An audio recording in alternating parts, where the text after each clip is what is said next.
Bureau chief Ejaz Ahmed Tahir Awan all Pakistan clerks association irrigation department के सूबाई सदर हाजी बख्त कमाल शाह ने कहा है कि मुलाजमीन सरकारी इदारों में रीढ़ की हड्डी की हैसियत रखते हैं,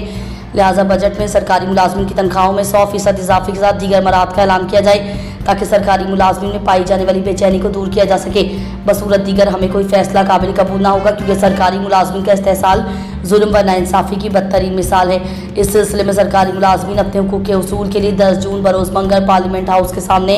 इस्लामाबाद में एक पुरअमन एहतजाजी धरना देंगे और अपने हुकूक व मुतालबात के लिए एहतजाज रिकॉर्ड करके हुकूमत वक्त पर ज़ाया करेंगे कि अरकान पार्लियामेंट की तरह सरकारी मुलाजमीन की मराहत और तनख्वाहों में इजाफा नागुज़ीर है। मीडिया से बातचीत करते हुए एपका इरीगेशन डिपार्टमेंट के सूबाई सदर हाजी बख्त कमाल शाह ने मजीद कहा कि हम हुकूमत वक्त से मुतालबा करते हैं कि तनख्वाहों में महंगाई के तनासब से इजाफा किया जाए। ग्रेड 1 ta 16 के मुलाजमीन के लिए बेहतरीन मराहत का ऐलान, जबकि वफातशुदा मुलाजमीन और मेडिकल बोर्ड सन कोटा बहाल किया जाए। आखिर में उन्होंने तमाम सरकारी मुलाजमीन से अपील की कि वो इस्लामाबाद धरना में अपनी शिरकत यकीनी बनाएं, क्योंकि तारीख में सरकारी मुलाजमीन का अपनी नौयत का एक मुनफरिद पुरअसर एहतजाज होगा।